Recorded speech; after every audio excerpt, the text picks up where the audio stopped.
Las noticias en contexto con Adela Coriad. Bienvenidos. Hoy en Contexto vamos a analizar el entorno económico del país. Seguramente muchos de ustedes se verán hasta cierta forma un poco restringidos en el bolsillo. Y la situación con las relaciones diplomáticas con Estados Unidos ha agravado un poco este escenario porque sumado a las reformas de la Caja de Seguro Social, hay una pausa por parte de los inversionistas para poder hacer sus planes. Se están viendo a ver qué es lo que va a surgir. Un inversionista quiere entender cuál va a ser la cuota patronal, cuál va a ser la edad de jubilación, cuáles van a ser estos efectos de las medidas de la Caja de Seguro Social, si se aprueba la ley, cómo se aprueba.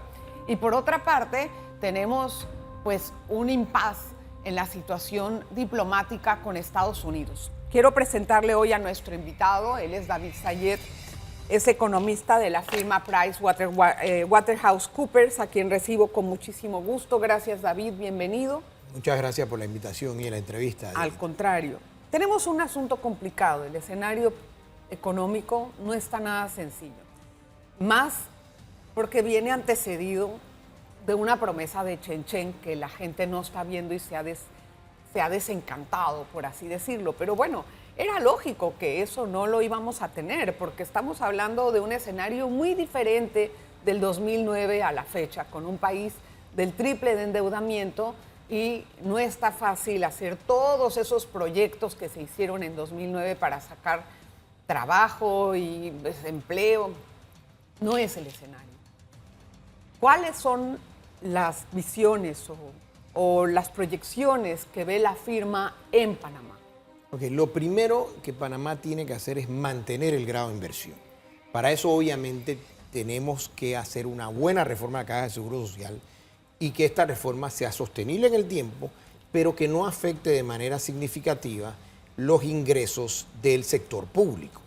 Porque si afecta de manera significativa los ingresos del sector público, entonces vamos a tener un problema fiscal que habría que ver cómo se recortan los gastos o cómo se aumentan los ingresos para que se pueda cumplir con las metas fiscales que el gobierno ha establecido en la ley de responsabilidad fiscal. Entonces, obviamente, el escenario de la pérdida de grado de inversión o la no pérdida del grado de inversión va a depender muchísimo de la reforma del Seguro Social. Si la reforma del Seguro Social es una reforma buena y acaba con las proyecciones que sean suficientemente buenas para que no requiera de tanto esfuerzo del sector público no financiero, entonces no habrá que hacer muchas reformas por el lado del recorte del gasto o para aumentar los ingresos. De lo contrario, sí, el gobierno tendría que pensar en ver cómo compensa o aumenta sus ingresos para poder financiar el déficit de la Caja del Seguro Social, porque la reforma sí incluye pagos por parte del Estado.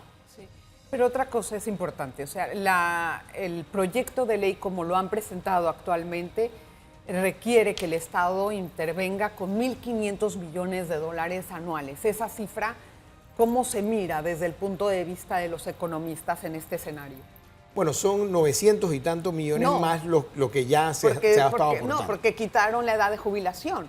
Bueno, o sea, si no se aprueba el aumento de edad de jubilación, el gobierno tiene que sacrificar más dinero. Bueno, y a eso me refería. Si el gobierno no logra ajustar los parámetros como la edad de jubilación y otros, que son los que reducen un poco la erogación en la seguridad social, entonces sí, la presión fiscal puede subir a 1.500 millones o un poco más. Y el tema es que ahí sí tendría el gobierno que visitar los temas relacionados a una reforma fiscal, que creo que por ahí pueden tener quizás un borrador, no estamos seguros, pero va a depender de esta reforma.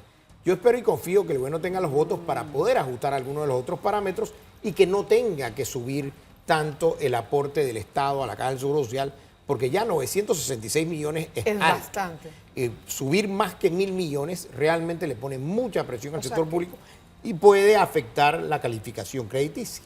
O sea que si lo aprueban sin subir la edad de jubilación, por dar un ejemplo, no nada más, porque hay mucho sacrificio político, lo que usted quiera poner de excusa, ¿podríamos pagar más impuestos entonces? Bueno, habría que ver cuáles son las medidas que puede tomar el gobierno. De algún lado tiene que venir la plata. Reducción de gasto o aumento de ingresos. Pero ya oímos al presidente de la República diciendo que él vetaría el proyecto de ley Pero si no quedaríamos cumple igual. con los parámetros que el gobierno central está exigiendo. Entonces, obviamente, ese veto va a entrar ahora en el proceso en que las calificadoras están evaluando y ese tema obviamente afectaría la calificación. Hay que ver cómo queda al final. Yo confío que el gobierno pueda tener los votos, eso es lo que están diciendo, para que no sea tan fuerte el aporte del país. Pero a todo esto, Adelita, hay que sumarle el tema de Estados Unidos que les entró sin planificación. Ahora vamos a ir al tema de Estados Unidos. Nada más quiero dejar algo más sentado. ¿Cuándo es la próxima evaluación de las calificadoras? Bueno, en los próximos meses, ya desde ahora ya están las calificadoras evaluando, pero la emisión de la opinión de si se sube, se mantiene o se baja la calificación del país va a venir en los próximos meses. Este es un tema que da para dos aristas, una parte política y una parte económica. La de los números, pues es la que son los números, dicen lo que es y se acabó. Y esa es más sencilla en términos de números, más compleja de entender, desde el punto de vista político. Pero la parte política es una de las más complicadas. Primero que todo porque el país necesita ya una reforma para poder avanzar en otras cosas. Y segundo, porque hay resistencia de algunos sectores que amenazan con paros, que también puede afectar la economía del país.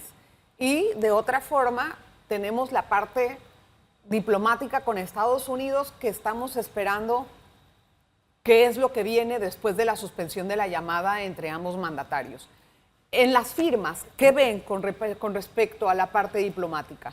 Bueno, obviamente nosotros estamos analizando todos los riesgos, no solamente aquí en Panamá, sino a nivel internacional, porque hay otros efectos, aparte de lo del canal y de las inversiones de China, por ejemplo, hay otros efectos como los incrementos de aranceles de China a Estados Unidos, de Estados Unidos a China, cómo va a afectar la vía acuática, cómo va a afectar nuestros puertos. Recordemos que este sistema portuario, este sistema de navegación marítimo de Panamá depende fuertemente del comercio entre Estados Unidos y China, las dos potencias mundiales económicas más grandes. Un alto porcentaje de los tránsitos y de todo el movimiento marítimo se origina y tiene destino o Estados Unidos o China.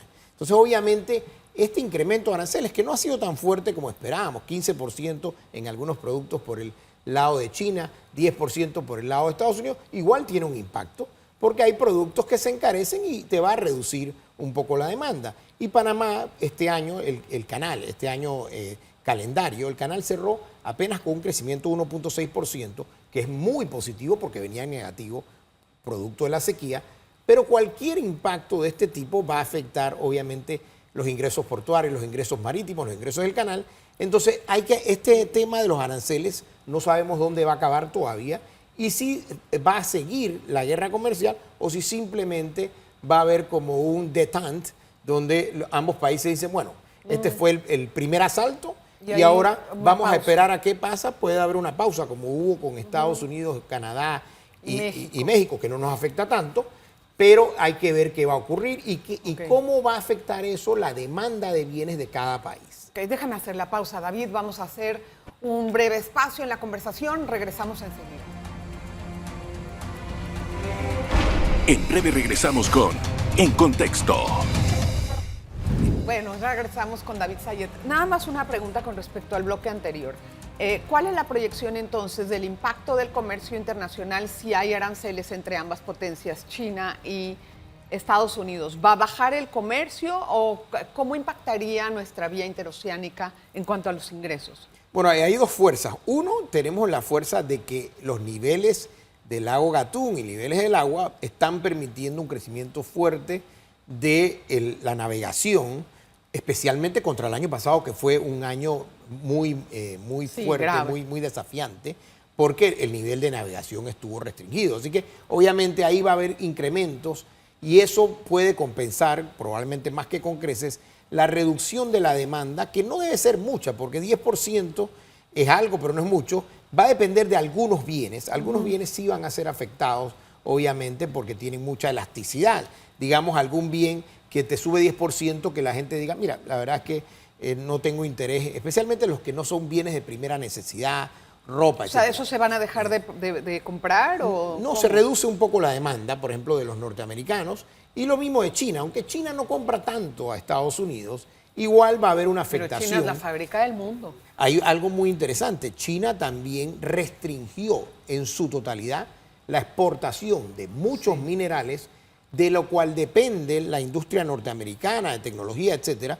Y no es que no van a conseguir esos minerales, sino que obviamente les va a subir el Van a precio. buscarlos. Entonces, todo esto va a haber que ver en las próximas semanas, a ver exactamente cómo se empieza a comportar el comercio interno en Estados Unidos, el comercio, el comercio al por menor específicamente, y ver qué tanta afectación van a tener estos incrementos de precio en el consumo de los norteamericanos. Y obviamente eso afecta posteriormente a la navegación a través del canal, los puertos y nuestro sistema marítimo. A ver, y entonces, ¿qué tanto pesan las firmas como la suya, las declaraciones de Trump sobre el canal? ¿Qué tanto pesan esas declaraciones en la evaluación que hacen del país?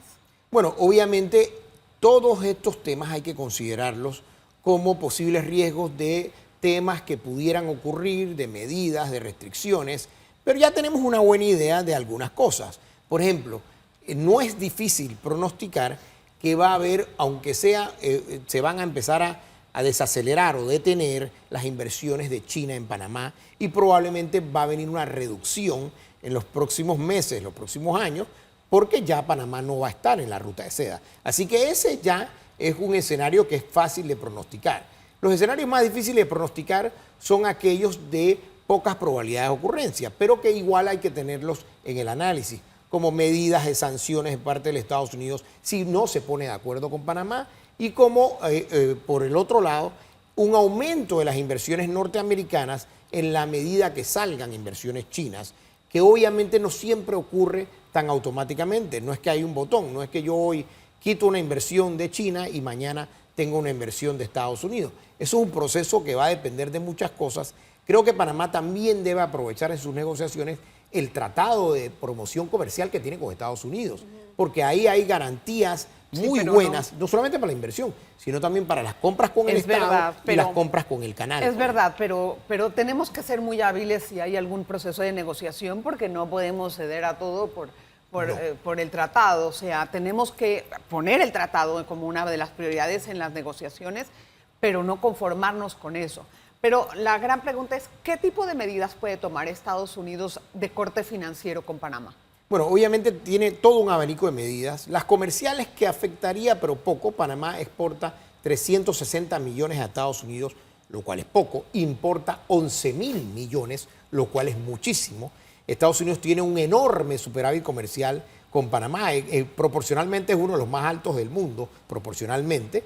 Y es de los pocos países con que Estados Unidos tiene superávit. Así que esa es una herramienta que Panamá tiene que traer a la mesa de negociación y decir, hey, yo te compro muchísimo más de lo que tú me compras a mí, y esto es algo que es bueno poner en la mesa de negociación. Obviamente Estados Unidos tiene otro abanico de medidas para restricciones financieras, medidas que esas son para las otro que más tipo. nos golpearían. Correcto. Por nuestro centro bancario. Y los servicios, obviamente. Panamá lo que tiene que tratar de evitar, a como de lugar, es que haya medidas en contra de los servicios y del sistema financiero. ¿Y cómo lo evitamos? Bueno, como bien tú dijiste, hay que hacer buenas negociaciones, hay que poner sobre la mesa, yo creo que todo, porque la relación no es solamente el canal, los puertos. Es defensa también, por ejemplo. Están los temas de defensa, que ahí Panamá tiene algunas ventajas, y tiene, como decía, los temas comerciales, donde Panamá es un gran importador, pero no solamente hay que ver la importación que consume Panamá.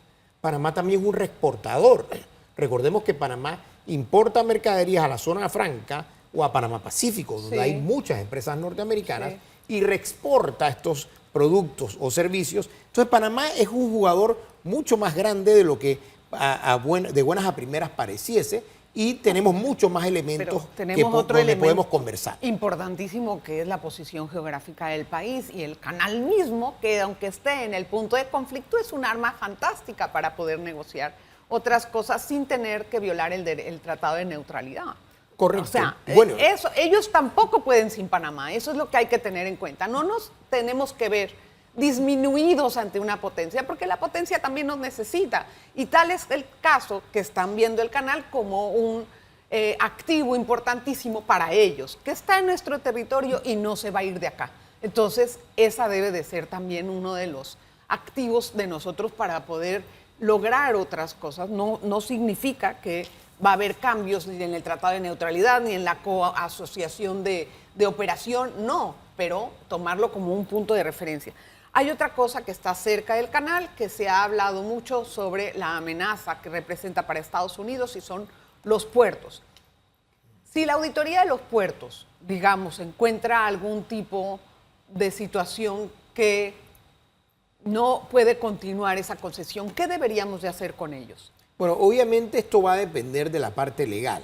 Una auditoría no implica una cancelación de un contrato. Exacto. Por ejemplo, si tú y yo tenemos un contrato y me da derecho a hacer auditorías, el hecho que yo encuentre A, B, no significa que te puedo revocar el contrato. Pero que te tengo que pagar lo que no te pagué. Por ejemplo, eso es lo que es. habría que ver cómo establece el contrato. Eso es un tema que sería buenísimo analizarlo con un muy buen abogado de este tipo de contratos internacionales, porque obviamente lo que menos quiere Panamá es tener que ir, por ejemplo, digamos que en un escenario tome medidas que no están basadas en la ley, y si se toman medidas que no están basadas en la ley, obviamente va a venir un arbitraje internacional, una demanda internacional.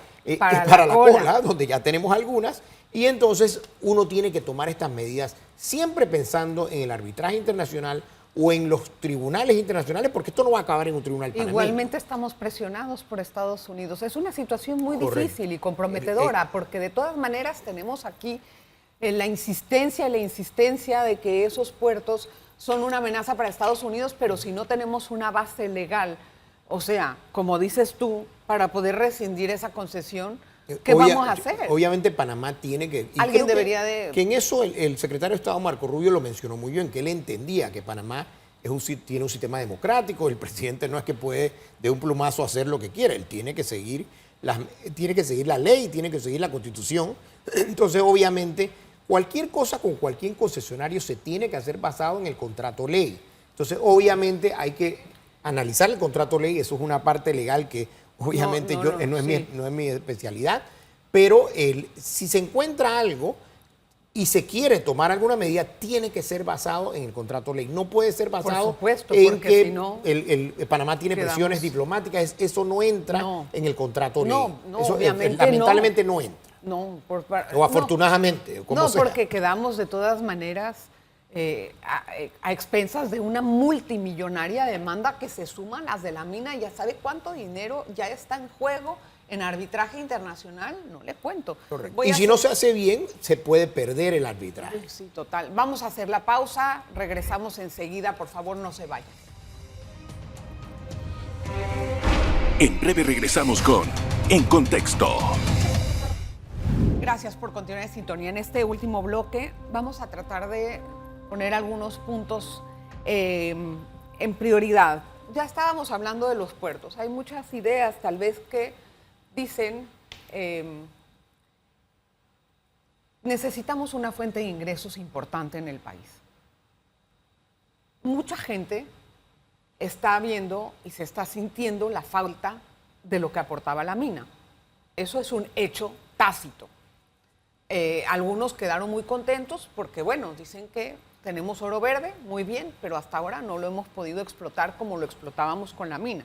O sea, no hemos hecho el plan que habíamos dicho que íbamos a hacer para poder sacar adelante el dinero, el ingreso que teníamos.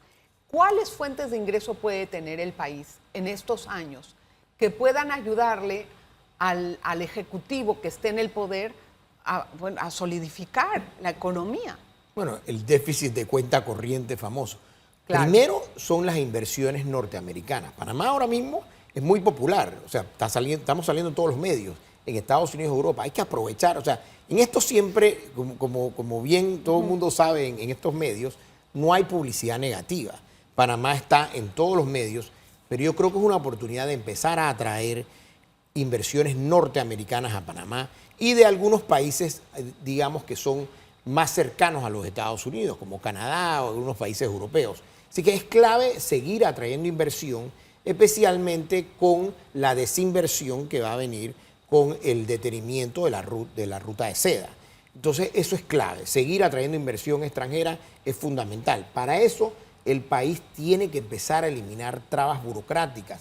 No puede ser que toma es meses espantoso. un permiso de X o No, Y, no, a veces tremendo, hasta un tremendo, año. Eso no tremendo. puede ser. Inclusive países como Colombia han reformado su sistema de permisos y Panamá se ha quedado atrás y no lo ha hecho. Yo creo que eso es algo fundamental que tiene que hacer, Sí. porque el que viene, si tiene que sacar 48 permisos No, no, y no, 27 cero, pasos, no va a adiós. querer invertir. Se va a querer ir a otros países como Costa Rica. Lo segundo es que tenemos que flexibilizar algunos temas con la mano de obra y el tema Sí. educativo. Costa Rica ha traído muchísimas empresas farmacéuticas y de tecnología ligera, óptica, etcétera, a través de una buena mano de obra calificada. Panamá, la mano de obra que no tiene calificada también puede flexibilizar y traer algunos profesionales en los casos que lo necesite y flexibilizar un poco Pero eso. tú sí se flexibiliza el código de trabajo. No, El código laboral, El no. código de trabajo obviamente es muy difícil, creo que eso no hay posibilidades de hacerlo, porque eso requiere mucho caudal Sí. político, eso habría que hacerlo al principio. Sí. Pero sí algunos temas que pueden ser por decreto o algunos temas educativos. Para flexibilizar Para facilitarlo. Por ejemplo, en Panamá Pacífico hay flexibilidad Sí, es verdad. en cuanto a Zonas la especiales. contratación de personal. Entonces, Panamá puede ampliar un poco algunos de estos regímenes para permitir la inversión sin que tenga tantas restricciones en la mano de obra. Por ejemplo, viene una empresa que necesita 1.500 especialistas en farmacia o químicos. Obviamente ahí el gobierno puede hacer algo y a través de algunos de estos regímenes se puede utilizar. Así que Panamá también tiene ya algunos planes. Es más, esto es casi que una primicia. Panamá tiene 2 planes ya desarrollados allá como en los años 2016 y 2017 de inversión de Farfán y el área logística que pega con Panamá Pacífico y de Cocolí. Esto fue hecho por el Ministerio de Economía y Finanzas. Hay un preestudio de factibilidad. Panamá tiene que desarrollar estas 2 áreas y obviamente darlas en concesión.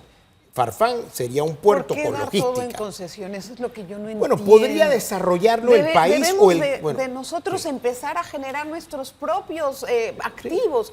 Dar todo en concesión nos quita todo. Bueno, te voy a decir por qué la concesión a veces es mejor. Porque, por ejemplo, el país no necesariamente, o el gobierno, tiene experiencia en desarrollo logístico. Buscas a alguien que vaya en partner contigo, que vaya de socio, No, en pero efecto. te quedas con una parte mayoritaria, porque la No, verdad... Adelita, la concesión no implica que tengas que darlo al 100%. Tú Bueno, pero pudieras no dar, estamos viendo nada de por las ejemplo, concesiones. como se hicieron con el sector eléctrico y el sector telecomunicaciones, el Sí, gobierno que se nos quedó dan- con 49%, Sí, pero- dio 49% de concesión Pero y no pudieron entra lo que manejar. debería de entrar, porque luego buscan precisamente lo que dijo el Contralor, empresas terciarias que son de ellas, de esas mismas empresas, para poder bajar los gastos y se diluye Bueno, la tiene que- entrada, el ingreso al país. El país tiene que ser más fuerte. Tiene que en haber eso. reglas muy claras y tiene que haber ingresos para el país. Por ejemplo, London Regional, que está en Panamá Pacífico, está haciendo muy buen trabajo, ha desarrollado muy bien.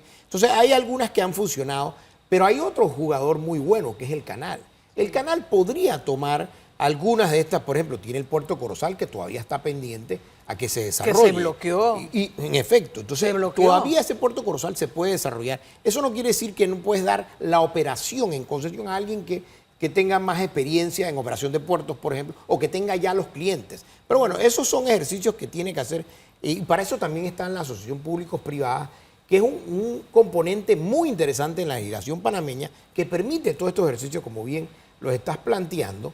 Y lo que sí tenemos que poner es un mínimo de impuestos sobre la renta, o sea, que paguen igual que el resto de los mortales, y un mínimo de ingresos cuando estás dando concesiones Sí, o porque estás dando eso no- facilidades yo- que son no, muy o sea, ventajosas o que está bien. que tienen buenas posiciones. Mira, está bien que tengamos un super país con una posición geográfica importante, pero no todo puede ser para el resto. Y si no sabemos, debemos de aprender para así sacar para adelante nosotros mismos ese activo. No estoy muy segura Bueno, de que todo hay que darlo en muchos concesión. de los puertos en Por eso Panamá, no tenemos ingresos. Algunos de los puertos de Panamá tienen concesión y tiene participación de Pero empresas pocas. panameñas y capital panameña. En Ok, efecto, pero porque no el cuando esto gobierno. ocurrió, obviamente los especialistas en puertos no eran los panameños. Y me faltó... Pero yo creo que es algo que sí se puede desarrollar a inversionistas locales, pero todo el mundo pagando. Yo no creo en estos esquemas de incentivos fiscales ya en este No, momento. no, porque no es entonces- necesario. no. Porque también el país ya no es como en 1997. claro. El país ya cuenta con suficiente demanda de inversión para no tener que dar incentivos fiscales. Lo que sí debe dar al gobierno es una reducción de la burocracia, una reducción de las regulaciones y de las trabas. En todo. Gracias, David, por las perspectivas. Ojalá que podamos conservar el grado de inversión, porque si no, eso sería un poco delicado en materia financiera. Yo estoy positivo, Gracias. creo que Ojalá debemos sí. poder conservarlo, Ojalá que sí. pero hay que tomar medidas. Gracias, David, por estar con nosotros. Bienvenido siempre a tu casa. Bien, gracias por estar en el programa. Espero que lo haya disfrutado. Nos vemos la próxima. Las noticias en contexto con Adela Coriad.